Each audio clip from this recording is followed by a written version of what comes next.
ఒక్కసారి కొమ్మూరి గోల్డ్ కి కాల్ చేయండి. తాకట్లో ఉన్న మీ బంగారాన్ని విడిపించి మార్కెట్ ప్రైస్ కి వాళ్ళు కొనుక్కుని మిగతా డబ్బులు మీకు ఇచ్చేస్తారు. హాయ్ హలో నమస్తే వెల్కమ్ టు మనం టీవీ. నేను మీ చార్మి. మనం టీవీ ఉన్నది మన కోసం. హైదరాబాద్ నుంచి మీరు ఎక్కడికైనా ట్రావెల్ చేయాలి అనుకుంటే బస్సు చాలా సౌకర్యవంతంగా ఉంటుంది. Mainly sleeper buses. ఎన్ని యాక్సిడెంట్స్ అయినా కూడా చాలామంది కొంచెం అవగాహన ఉన్నా లేకపోయినా సరే ఇంకా స్లీపర్ బస్సెస్ కొంచెం కన్వీనియంట్గా ఉంటాయి, ఆరామ్సే పడుకొని పోవచ్చు అనుకుంటారు. సేమ్ ఇలాగే ఓ అమ్మాయి టికెట్లు బుక్ చేసింది. ఇద్దరు అమ్మాయిల పేరు మీద టికెట్ బుక్ చేసింది. ఏమని అట ఈ టికెట్స్కి సంబంధించి మచిలీపట్నం వరకు వెళ్ళాలి అనుకున్నారు. Okay, well and good. అయితే హైదరాబాద్ దగ్గర స్టార్ట్ అయిన ఈ బస్కి సంబంధించి స్టార్ట్ అయిన వెంటనే ఈ కపుల్తోని ఒక గొడవ అయింది. ఆ గొడవలో ఈయన ఏమని మాట్లాడాడంటే, మీరు బుక్ చేసినప్పుడు ఇద్దరు అమ్మాయిల పేర్లు ఉన్నాయి కదా, సడన్గా ఒక అబ్బాయి ఒక అమ్మాయి ఎందుకు వచ్చారు అని చెప్పేసి నిలదీశాడు. ఇక నిలదీయడంతో అసలు ఏంటి నీకెందుకు, నేను బుక్ చేశా కదా, నేను బుక్ చేసుకున్నప్పుడు నీకేం అవసరం, మనీ కడుతున్నాను కదా, మనీ కడితే మనీ కట్టినంత మాత్రాన బేసిక్ సెన్స్ లేకుండా మాట్లాడడం కరెక్టా?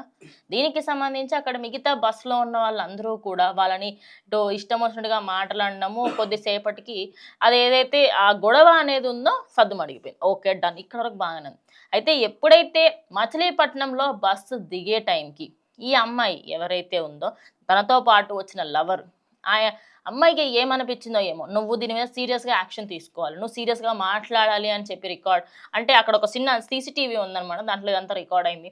ఆయనని చితక బాతున్నాడు. ఈ అబ్బాయి ఎవరైతే లవర్స్ ఉన్నారో అందులో అబ్బాయి డ్రైవర్ని అదేవిధంగా కండక్టర్ని ఇద్దరిని కూడా చితకబాతున్నాడు. దానికి గల కారణం ఏంటంటే, నన్ను ఎక్కనిచ్చినావు సరే కానీ నువ్వు ఇంత అసభ్యకరంగా మాట్లాడతావా నాతోని, అది ఇదని మాట్లాడుతున్నారు. ఈ మధ్య కాలంలో ఈ స్లీపర్ బస్సులలో ఎన్ని ఘోరాలు జరిగాయో చెప్పరా? మీకు వీడియోలతో పాటుగా కొన్ని నేను ఇచ్చే ప్రయత్నం చేస్తాను. ఒకటి, కొన్ని ప్లేసెస్లలో దూర ప్రయాణాలు చేస్తుంటే ఈ లవర్స్ ఎవరెవరైతే ఉన్నారో చాలామంది, అంటే బాయ్ ఫ్రెండ్స్ గర్ల్ ఫ్రెండ్స్ అసభ్యకరంగా బిహేవ్ చేయడము, అక్కడికక్కడే వాళ్ళ రొమాన్స్లు చేసుకోవడాలు, ఆ నైట్ టైంలో సౌండ్స్ వస్తున్నాయని పక్కన వాళ్ళు కంప్లైంట్ ఇచ్చిన దాఖలాలు కూడా ఎన్నో ఉన్నాయట. ఇక్కడ ఈ బస్కి సంబంధించి ఈ ఇద్దరు వ్యక్తుల గురించి నేను మాట్లాడలేదు. ఓవరాల్గా ఇలాంటి కపుల్స్ బుక్ చేసేటప్పుడు అమ్మాయి పేరు ఇద్దరు అమ్మాయిల పేరు పెట్టి ఎక్కేటప్పుడు ఒక అబ్బాయి ఒక అమ్మాయి ఎక్కడము, ఇలాంటివి ముందు నుంచి జరుగుతున్నాయి.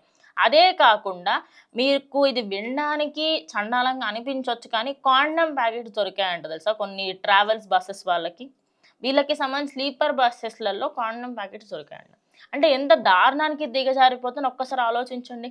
అంటే మీరు స్లీపర్ బస్సెస్కి సంబంధించి మీకు ప్రైవసీ కోసం అని చెప్పేసి ఆ బస్సెస్కి మధ్యలో కర్టన్స్ కూడా ఉంటాయి. అమ్మాయిలకు సేఫ్టీ ఉండాలి అని చెప్పేసి అమ్మాయి పక్కన ఇంకొక అమ్మాయికే ఉండాలి అని చెప్పేసి ఉంటుందన్న రూల్ ఒకటి ఉంటుంది. అంటే ఫస్ట్ ఆల్రెడీ అక్కడ ఒక అమ్మాయి బుక్ చేసింది అనుకోండి, పక్కన ఇంకొక అమ్మాయికే వచ్చేటట్టుగా కొన్ని places first 2 seats and last 2 seats కొన్ని అక్కడ ఉంటాయి. మరి అలాంటివన్నీ ఉన్నప్పుడు రూల్స్ ఎందుకు పెడుతున్నారు? వాళ్ళ జాగ్రత్తల కోసమే కదా. ఖచ్చితంగా దాని మీద యాక్షన్ తీసుకోవాలా, ఏమన్నా అయితే ఫ్యూచర్లో మళ్ళీ ఆ ట్రావెల్స్ మీదకి వస్తుందనే కదా వాళ్ళు బాధ్యత తీసుకున్నప్పటికీ కూడా. ఇంకో వైపుగా మీరు బుక్ చేసుకున్నప్పుడు అథెంటిక్గా బుక్ చేసుకోండి. అమ్మాయి అబ్బాయికి సంబంధించి అథెంటిక్గా బుక్ చేసుకోండి. ధైర్యం లేదా?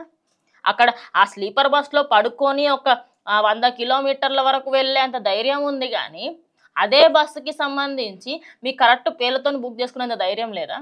మరి దేనికోసం ఆ రొమాన్స్లో అదంతా? సో అక్కడ వాళ్ళు రొమాన్స్ చేశారా చెయ్యందా పక్కకు పెడితే, ఈ స్లీపర్ బస్సుల వల్ల ఈ మధ్య కాలంలో కొంచెం దూరం అంటే హైదరాబాద్ నుంచి వేరే దగ్గరికి వెళ్ళక ఆంధ్ర నుంచి ఇక్కడికి రావడం, లేకుంటే బెంగళూరుకి వెళ్ళే క్రమంలో ఈ స్లీపర్ బస్సెస్లలో చాలామంది అసభ్యకరమైన కార్యకలాపాలు చేస్తున్నారనేది తెలుస్తుంది. ఇంకొక దారుణమైన విషయం ఏంటంటే, ఇందులో వాష్రూమ్స్ ఉండవు. ఒక్క ఇంటర్సిటీ బస్ అని ఉంటుంది, ఆ కంపెనీ వాళ్ళు మెయింటైన్ చేస్తారు తప్ప max of the members maintain చేయరు. 2 to 3 టైమ్స్ ఆపుతారు.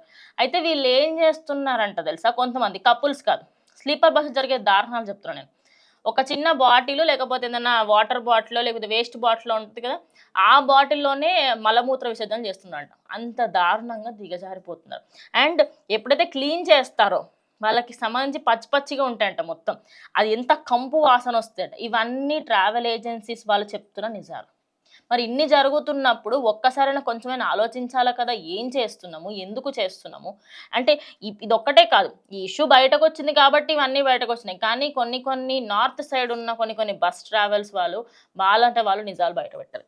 సో ఓవరాల్గా ఇటు హైదరాబాద్ నుంచి మచిలీపట్నం వెళ్తున్న ఈ కపుల్ ఏదైతే ఉందో, మీరు కపుల్గా ఎందుకు ఎక్కారు అని ఏకైక రీజన్ అడిగిన కారణంగా ఇదంతా జరిగిందనమాట. ఓవరాల్‌గా ఆయన్ని చితకబాదడము, ఆ డ్రైవర్‌కి చాలా గట్టిగా గాయాలు కూడా అయినాయి. అండ్ ఇట్లా డోర్‌కేసి కొట్టిన వీడియోలు అవన్నీ కూడా వైరల్‌గా మారుతున్నాయి.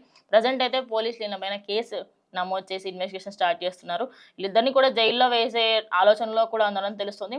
లెట్స్ సీ ఫర్దర్‌గా ఎలాంటి డీటెయిల్స్ వస్తాయి ఏంటనేది స్టే ట్యూన్ టు మనం టీవీ.